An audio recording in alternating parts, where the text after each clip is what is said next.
여러분 안녕하십니까? C채널 리포트입니다. 매주 이 시간은 C채널 매거진 굿데이 스페셜 방송으로 함께하시고 있는데요. 한 주간의 교계 이슈와 삶 속의 은혜를 전하는 우리 이웃들의 이야기로 함께합니다. 10월 20일 월요일 C채널 리포트. 먼저 지난 한 주간의 교계 뉴스부터 최은원 정희민 기자가 정리해드립니다. 고 방지일 목사는 설교 때마다 예수 그리스도의 복음을 강조했던 목회자였습니다. 지난해 부활절에는 한국교회 부활주일 연합예배 설교자로 나섰습니다. 이날 박 목사는 복음을 전했습니다. 예수께서 나를 대신해 죽으심으로 죄 문제는 완전히 해결됐다며 예수 부활의 권세로 살고 있다는 사실에 대해 성도는 자부심을 가져야 한다고 강조했습니다. 그가 내 대신 죽으심으로 나는 그의 속죄로 말미암아 사죄함을 받았음이니 나의 죄 문제는 완전히 해결되었습니다. 우리 주님은 죽으실 뿐 아니라 하나님의 아들 된 권능으로 다시 살아나셨습니다. 또 작년 말 부산에서 열린 WCC 제10차총회 수요예배 설교자로 나서기도 했습니다. 이날도 박 목사는 복음으로 새 생명을 얻은 것에 감사하고 영광 돌리는 것이 그리스도인으로서 할 수 있는 진정한 예배라고 강조했습니다. 온 세계가 복음을 바로 받는, 복음에 감사하는 이것이 예배예요. 받은 복음을 바로 감사하는 것이 예배입니다. 이런 예배를 드리는 모든 우리 그리스도인들에서 4개월 전에는 한국교회 순교자 추모 예배에 설교를 전했습니다. 이날도 설교의 중심은 예수님이었습니다. 예수님을 믿고 구원받아 천국을 보장받은 것이 그리스도인이라며 이 땅에서 어떻게 사는 것이 그리스도인의 올바른 모습인지 고민해야 한다고 전했습니다. 하나님 자신이 내 대신으로 죽어줬으니 나는 보장이 있구나. 그런 담력을 가지고 주님 오실 때까지 세상이 얼마나 어렵고 얼마나 괴롭고 얼마나 거슬리지만은 우리는 주님의 순교의 정신을 가지고 살기만 하면. 이 밖에도 박 목사는 지난 8월 예장 합동과 통합의 연합기도회와 목회자 갱신 회초리 기도회에 참여해 분열된 한국교회를 안타까워하며 지도자들이 먼저 회개해야 한다고 강조했습니다. 죽는 날까지 예수 그리스도의 복음을 전하는 일에 힘쓰겠다고 고백했던 고 방지일 목사. 그가 강조했던 복음을 향한 열정을 한국교회가 마음에 새겨야 할 때입니다. C채널 뉴스 정의민입니다. 향년 103세의 일기로 별세한 고 방지일 목사의 장례 예배는 교파를 초월한 천여 명의 교계 인사들과 성도들이 참석한 가운데 드려졌습니다. 장례는 마지막 순간까지 복음을 위해 헌신했던 박 목사의 업적을 기리고자 한국기독교회장으로 치러졌습니다. 한국기독교회장으로 장례가 치러진 것은 이번이 세 번째로 지난 2009년 고 김준곤 목사 이후 5년 만입니다. 장례 예배는 예장통합 정영택 총회장의 집례로 진행됐으며 여의도 순복음교회 이영훈 목사와 기장총회장 황영대 목사, 영등포교회 임정성 목사 등이 순서를 맡았습니다. 예장통합 증경총회장 리민신 목사는 본받으라라는 주제의 설교에서 박 목사가 바른 신학과 신앙의 길을 가르쳐줬다며 한국교회는 박 목사를 본받아 쉼없이 하나님의 사명을 완수하기 위해 최선을 다해야 한다고 말했습니다. 박 목사님처럼 남은 생애를 우리 모두가 나름대로 그의 의롭과 그의 생활을 본받아서 우리도 한국 교회는 물론 사회까지 하나님의 영광을 나타내는 삶을 살아야 하겠다 하는 다짐을 하게 됩니다. 장례 예식을 마친 후 참석자들은 고인의 영정 앞에 헌화를 하며 마지막 애도의 뜻을 전했습니다.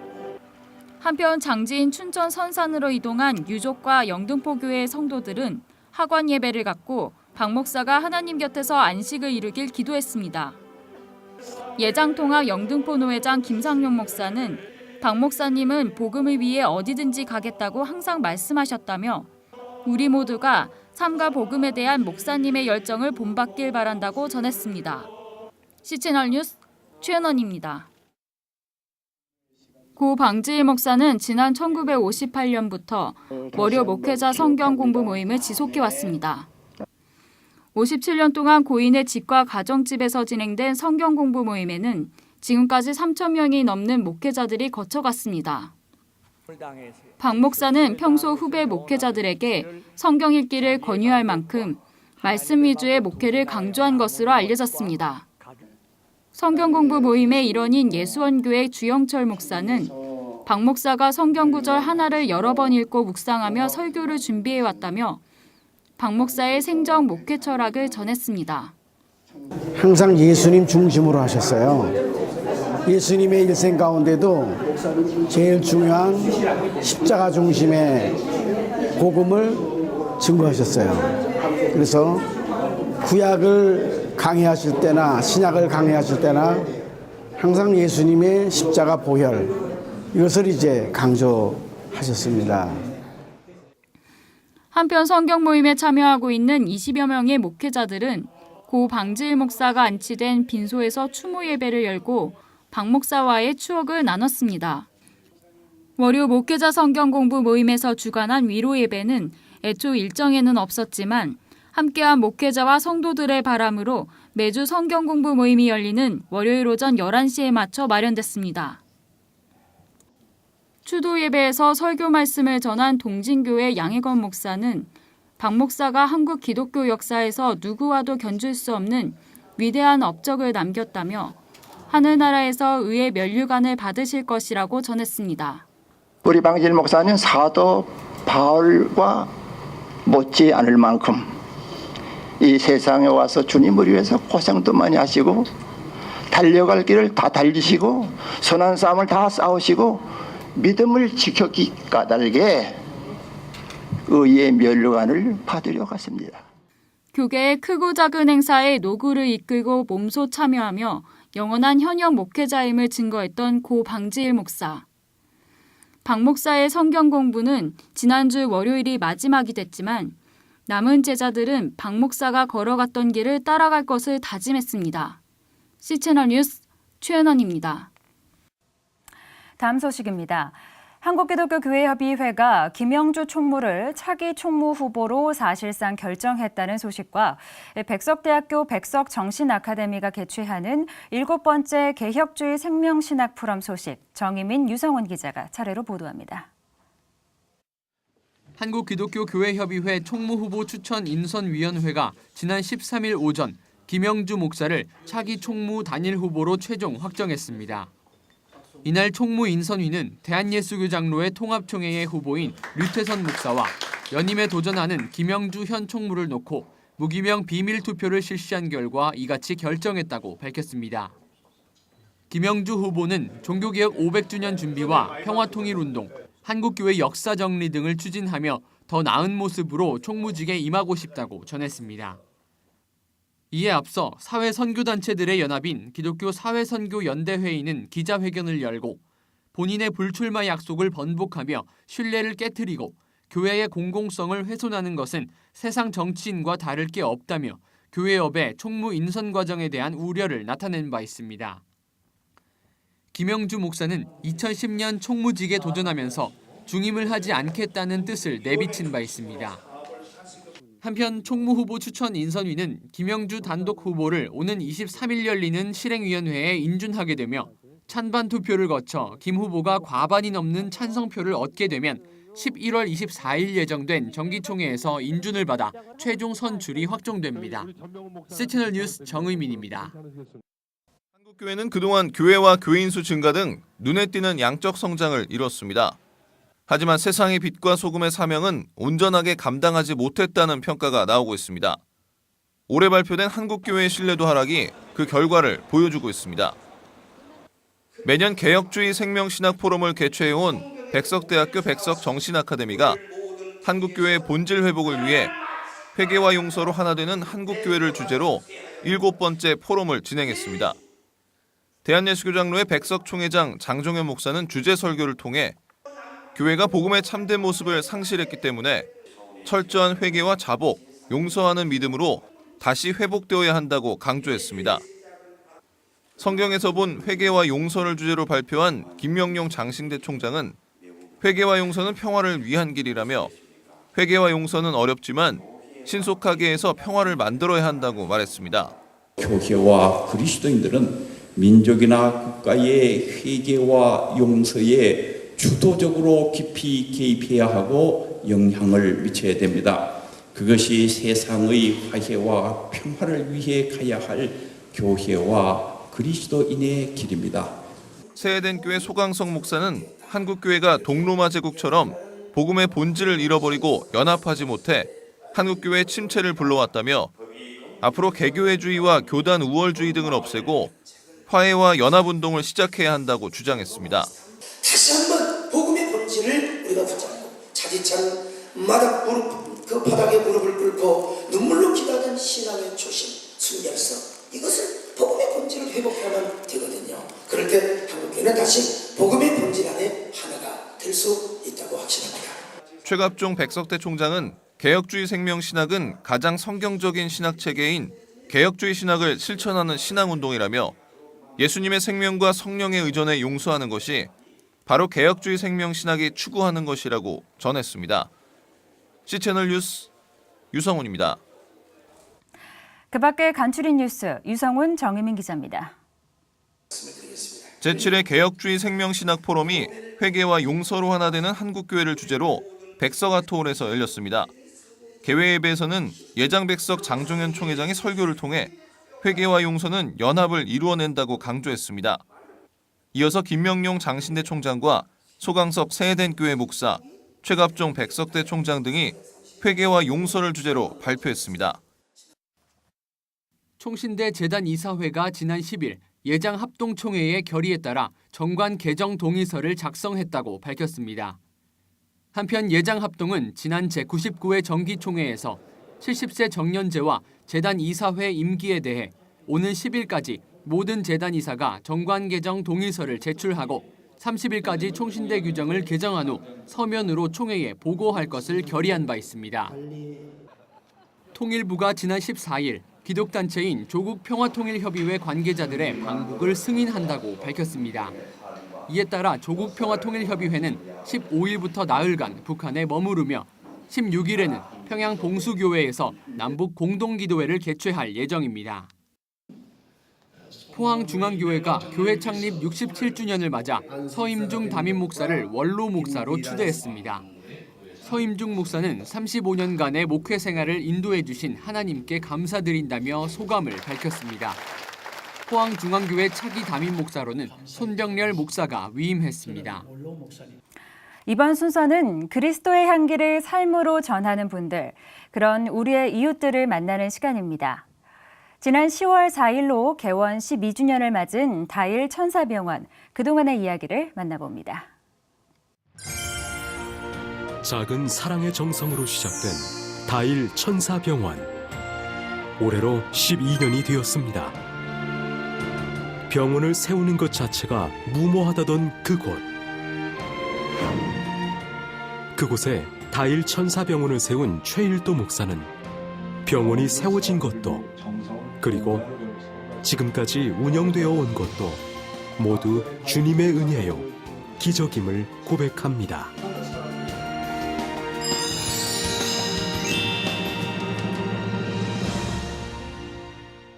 22년 전에 천사운동이 처음 시작됐습니다. 그 이후에 엔젤스 데이가 이제 꽤 많이 여기저기 알려지고 또 그 하는 단체들이 좀 있는데, 시작은 바로 다일 천사병원을 지키기 위한 천사들의 모임입니다. 시작은 아주 보잘것없는 588에 사는 동네 주민들이 시작을 했고, 그리고 이제 우리 교단과 전국적으로 번져가지고 개미 역사죠. 십시일반의 역사입니다. 동전 100원에서부터 100만 원까지 모아서 100억 이상의 모인 최초의 기부운동사에서도 이런 전례가 없다고 합니다.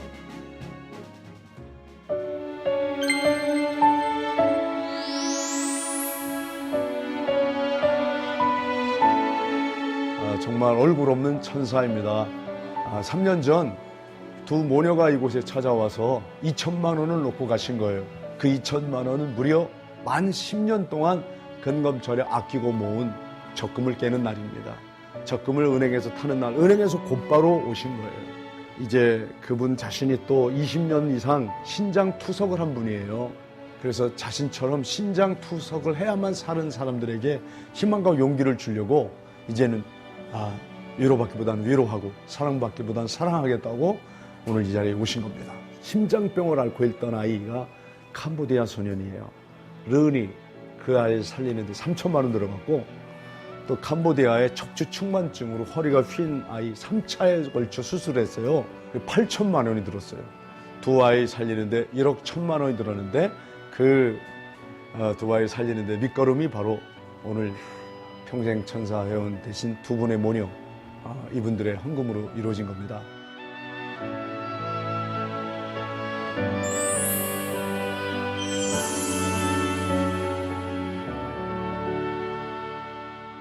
무료 병원은 이제 전국의 거지들이 다 모일 거다. 전국의 무이탁 노인 노숙자만 모이면 이 동네 집값 떨어진다. 뭐 이런 이유로 반대했던 주민들이 1년 반 동안 일일이 한 분 한 분 만나 그분들 얘기를 듣고 또 설득한 겁니다. 그 얘기를 다 들어주고 그런 일은 없을 것이다. 염려를 버리고 오히려 한마음이 되어서 주민들이 민원을 스스로가 포기했습니다. 이 병원 지었으면 좋겠다고. 참 정말 최초로 이렇게 무료 병원을 온 동네 주민들이 지을 수 있도록 또 허락해 주신 최초의 동네입니다. 천사운동 22주년은 오늘 우리 한국 사회복지 또는 기부 문화의 한 획을 걷습니다. 여러 사람이 이렇게 뜻과 마음이 모였기 때문에 이 병원은 수많은 사람들의 기도가 쌓였습니다. 돈으로 하는 게 아니라 사랑으로 하면 됩니다. 돈이 사람을 움직이게 하지만 사랑이 사람을 움직이게 합니다. 그래서 상처받은 사람들의 몸과 마음은 사랑만이 치유할 수 있게 지금도 계속 천사운동은 이어가고 있습니다. 지금 11차 천사운동입니다. 이 땅에 천사들이 있어야만 이렇게 무료병원, 천사병원을 통하여 생명을 살리는 놀라운 구원의 역사, 생명의 역사가 이어지니까 여러분 이 소식을 듣는 대로 천사 회원이 되어 주시길 다짐하고 결단하면 됩니다. 약한 자들이 더 어려운 이웃을 위해 자신의 것을 나누는 곳. 다일 천사병원은 앞으로도 그렇게 가난한 이들의 친구요, 주님의 사랑이 흘러가는 은혜의 통로가 될 것입니다.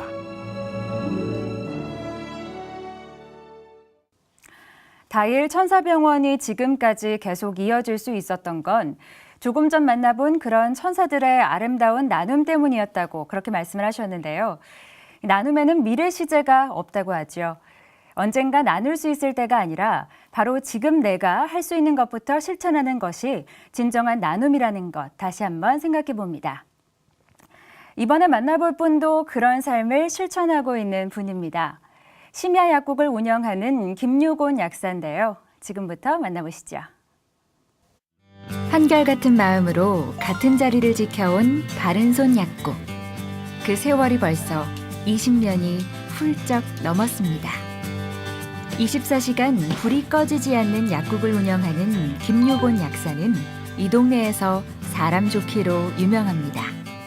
네, 여기가 24시간 운영하는 약국 맞습니다. 심야에 약을 구하기가 너무 힘들다. 그러면 시범으로 한번 운영해보자. 2010년 7월부터 12월 31일까지 누군가는 해야 한다면, 그렇다면 다 하기 싫어하는 그 일을 크리스찬인 내가 해야 되지 않느냐 하는 그런 마음의 부담감이 왔는데 기도하면서 결정을 내리고 약사회에다 얘기를 했어요. 그랬더니 저보고 운영하라고 그래서 지금까지 운영하게 됐어요. 처음에는 오해를 많이 받았어요. 김 약사 아마 이혼했나 봐. 집에도 안 들어가는 거 보니까. 그런데 이제 심야에 약국을 운영하는 걸 한 분 한 분 아시고 난 다음부터는 그분들이 오히려 이제 바뀌어서 감사 표현을 많이 해주시고 바른손 약국이 24시간 약국을 열어주셔서 너무나 고맙다. 밤늦게 아이가 아파서 뛰어오는 엄마가 있는가 하면 술에 취해 들어와 술주정을 늘어놓는 아저씨까지 어느새 약국은 이웃들의 사랑방이 됐습니다. 처음엔 막연한 의무감으로 시작한 심야 약국. 그러나 김 약사는 자신의 일터를 통해 해야 할 일을 하나하나 알아가게 됐습니다. 이 지역에 와 보니까 이단들과 타 종교인들이 포교 활동이 굉장히 열심인 거예요. 나도 어떻게 전도하는 방법이 없을까라고 생각을 하다가 좋다, 그럼 나는 간판으로 전도하자. 그래서 간판을 다 내려버리고 성경 말씀으로 다 채웠어요. 그래서 제일 큰 간판에다가는 잠언 16장 3절 말씀, 너희 행사를 여호와께 맡기라, 그리하면 너희 경영하는 것이 이루리라. 그 말씀으로 하고 나머지 2개 간판은 전도지로. 간판을 그렇게 말씀으로 바꿔놓으니까 주변에 말들이 많았어요. 그래서 어떤 분은 간판을 띄면 성경 구절을 빼버리면 그 약국 이용할 테니까 성경 구절을 빼라. 그런데 제 마음에 기도하고 나를 책임져 주시고 또 나를 인도해 주시는 분이 아버지 하나님이시기 때문에 그들이 약국을 오건 안 오건 그건 난 상관하지 않는다. 그들이 안 와서 약국이 운영이 안 되면 안 되는 대로 살고 또 운영이 되면 되는 대로 살면 된다라는 그런 믿음 때문에 그들의 그러한 말에 개의치 않았어요. 저희 약국에는 제가 다니는 섬기는 교회 목사님 설교 CD가 항상 구비되어져 있어요. 그래서 그것을 약국에 심야에도 찾아오시는 분들이 보고 약사님이 교회 다니시는구나 하는 것을 이제 느끼셔요. 그래서 그분들 중에는 약사님 다니는 교회에 저도 다녔으면 좋겠습니다라고 제안하는 분이 계시는데 그분들 중에는 보면 교회를 실족해서 떠났던 분이나 또는 또 반감을 가지셨던 분들, 또 새롭게 믿고 싶어하는 분들도 계셔요. 설교 CD를 계속 드릴 테니까 들으시고 인근에 가까운 교회 소개해 드릴 테니까 인근의 교회로 가세요라고 안내해 드린 분들도 있고요.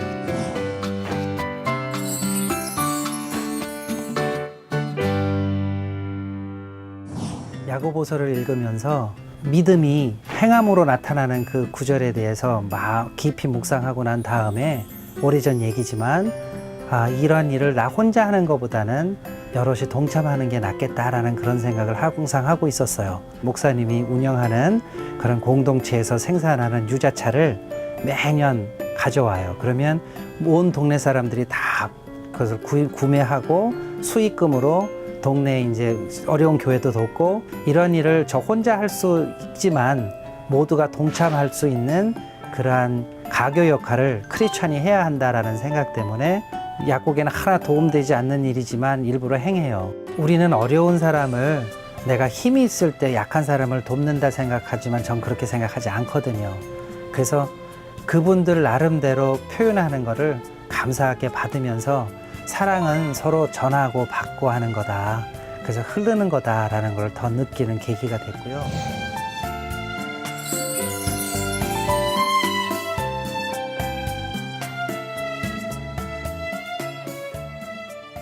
심야 약국을 하면서 어느 틈엔가 이것이 하나님께서 약사로 만들어 주시고 또 그것이 주신 소명이다라는 그런 생각이 마음에 자꾸 와 닿았어요. 이것이 내게 하나님께서 맡기신 소명이라면 그 소명이 다하는 날까지 또 하나님이 다른 곳으로 인도하실 때까지 계속 하겠다라는 그런 생각입니다. 사랑으로 사람들의 마음을 치유하고 있는 김유곤 약사. 그가 말하는 세상의 가장 귀한 약은 바로 사랑입니다.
한국 머시십의 책임을 맡아 섬기고 있는 권현순 대표. 처음 선교사로 갔던 땅 아프리카에서 그녀는 자신의 삶을 드리기로 생각했습니다. 처음에 선교사를 나갔을 때는 사실은 마사이 부족이 있는 지역에 가서 한 1년 정도 있었어요. 일을 했는데 그때까지만 해도 저는 여기가 내 일할 곳이다라고 생각을 하고 있었지만 하나님께서는 또 특별한 계획이 있으셨는지 전혀 알지도 못했고 계획도 없었던 그런 이제 소말리아라든가 루안다 지역을 가게 되었죠.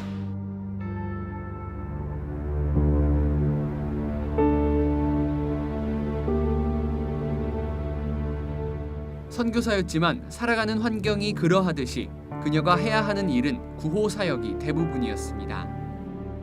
그러나 극심한 내전으로 인해 아무것도 할 수 없는 통제불능의 상태. 저희가 들어갔을 때 무정부, 말 그대로 무정부 상태였어요. 그래서 유엔이 이제 모든 걸 관장하고 일을 하고 있고 NGO와 유엔이 일을 하고 있었기 때문에 그냥 전선이 없는 전쟁터. 이곳에서 무엇을 할 수 있을까? 몰려오는 무력감을 걷잡을 수 없었습니다. 물론 이제 가장 어려운 문제는 치안 문제가 있었어요. 문 밖에 나가면 일단 어디서 어떻게 될지 모르는 상황이기 때문에 한 번은 큰 싸움이 우리 동네에서 일어나서 피신에 있다가 공항에 피신 갔다가 다시 들어와서 내가 얼마간 한국에 갔다 와야 될 것 같다. 그러니까 얼마간 너희들 가르치지 못하고 내가 가서 너희들 이야기도 한국에 같이 이야기를 하고 다시 돌아오겠다. 그러니까 아이들이 막 소리를 들으면 안 된다고 그래요. 가면 안 된다고. 우리 공부해야 된다고. 그래서 그때 그 얘기 듣고 굉장히 많이 울었던 생각이 나고요. 루안다에서도 기억나는 것들이 많이 있는데요. 루안다가 그 당시 이제 소위 인공 청소라고 해서 두 후투와 투시 두 부족 간에 큰 싸움이 있어서 수많은 사람들이 안에서 죽고 밖에서 죽었습니다. 피난민 사역을 할 때는 죽어가는 사람들, 또 우리가 운영하는 작은 그 텐트 안에 임시 병원에 와서 수많은 사람들이 정말 그 링거를 꽂고 누워 있었거든요. 그 중에 어떤 한 가족은 25살 된 엄마가 아이를 셋을 데리고 왔어요. 데리고 왔는데 갓난 아기가 거의 이제 이슬 때문에 죽어가고 생명을 잃어가고 있어서 울지도 못하고 소리도 겨우 그냥 들릴까 말까 하는 모기 소리 같은 소리를 내고 있었습니다. 그래서 그 어머니에게 저는 참 그때만 해도 무모하게 그 어머니한테 기도하라고 그랬는데 멍하고 앉아있더라고요. 어머니가. 나중에 생각하니까 그 어머니는 기도할 정신조차 없는 거죠.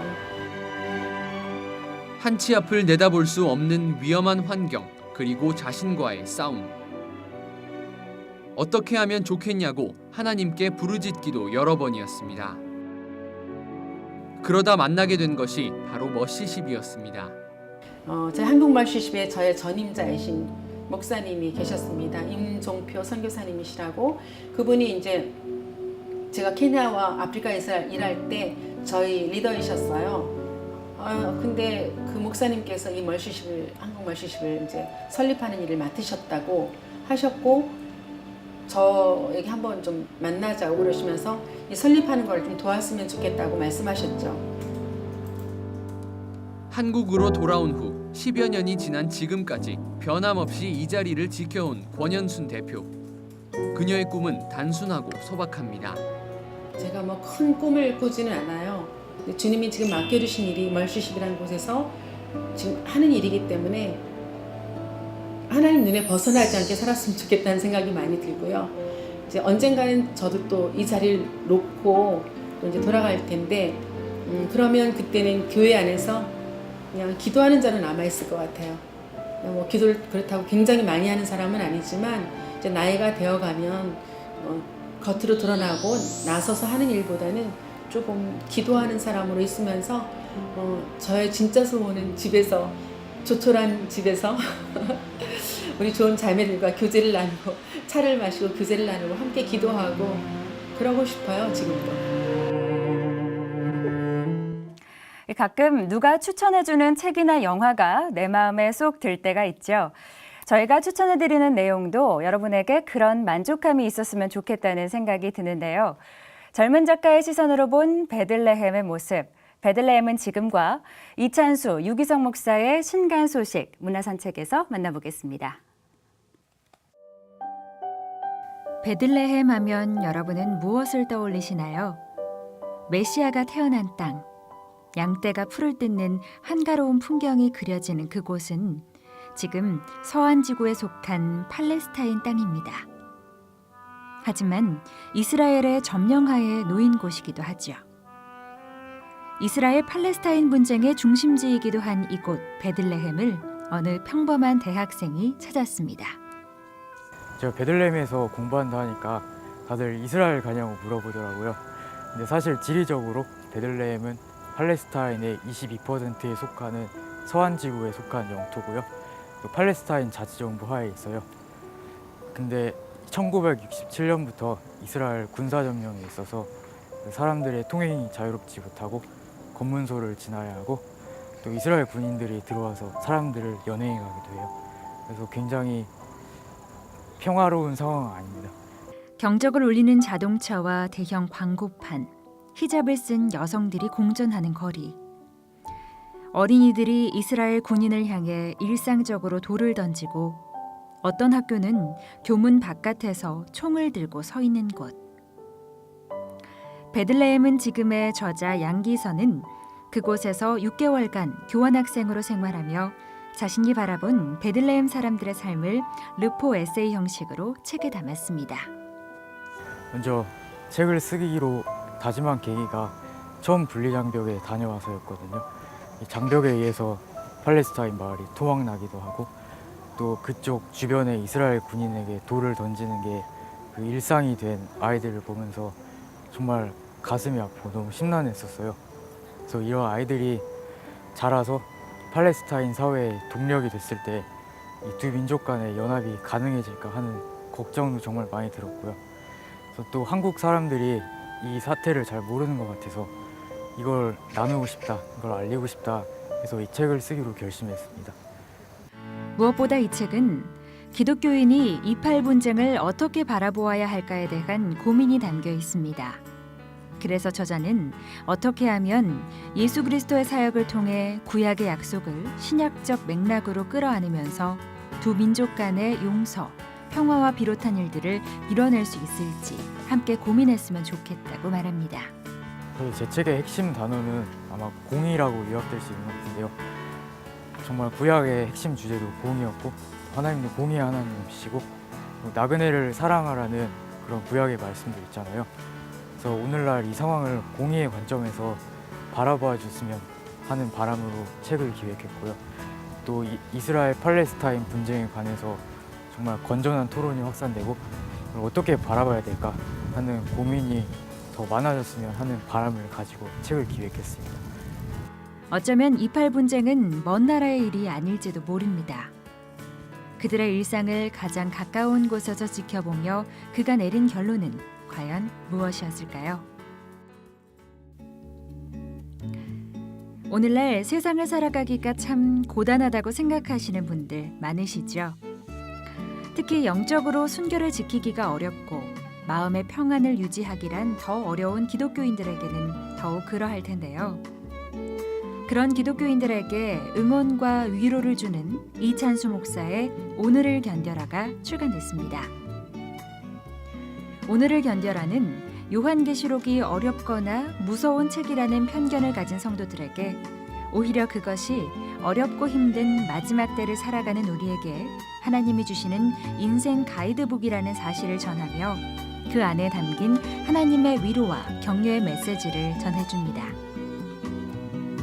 이 책을 통해 저자는 성도들이 조금 더 친밀한 마음으로 요한계시록을 가까이에서 마음이 힘들고 어려울 때 오늘을 견딜 수 있는 위로를 얻길 바란다고 합니다.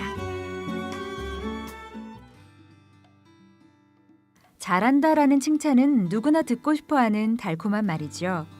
하지만 때로는 잘한다는 평가에 의지해 기쁨과 보람을 얻다 보면 그것이 되레 스트레스가 되기도 합니다.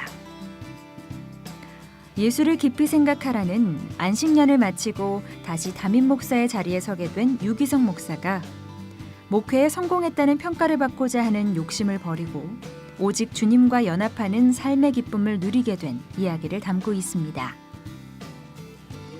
유기성 목사는 오늘을 살아가는 우리 성도들에게 그저 예수님을 생각하는 데 그치지 말고 주 예수님이 함께 하심을 믿음으로 예수님의 마음을 품자고 권면하고 있습니다. 그럴 때에 우리는 놀라운 은혜와 축복을 누릴 수 있게 될 테니까요. 서울 모테트 합창단이 예술의 전당 콘서트홀에서 제95회 정기연주회를 가졌습니다. 창단 25주년을 기념해 마련된 마스터피스 시리즈 세 번째 연주로 브람스 독일 레퀴엠을 선보였는데요. 서울 모테트 합창단은 1989년 어떤 기관이나 단체에서도 지원을 받지 않고 순수하고 이상적인 합창음악의 실현과 교회 음악의 바른 이상을 제시하고 실천한다는 목표로 시작됐는데요. 국내 유일의 민간 직업 합창단으로 활발한 활동을 이어오고 있습니다. 국내에서는 처음으로 상업극단에서 공연되어 화제가 됐던 연극 철로 역정이 1주년을 맞이해 네 번째 시즌을 무대에 올렸습니다.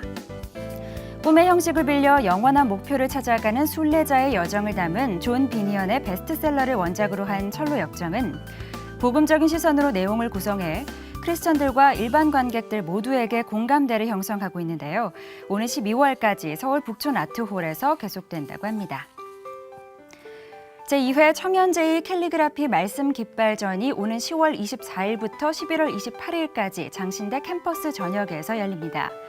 감성 글씨 혹은 멋글씨로 불리는 캘리그라피를 통해 하나님의 말씀을 전파하는 청년제의 캘리그라피 문화선교회는 10월 종교개혁일을 기념하기 위해 이번 깃발전을 준비했다고 합니다. 시채널 리포트 오늘 순서는 여기까지입니다. 저는 다음 주에 다시 인사드리겠습니다. 시청해주신 여러분 고맙습니다.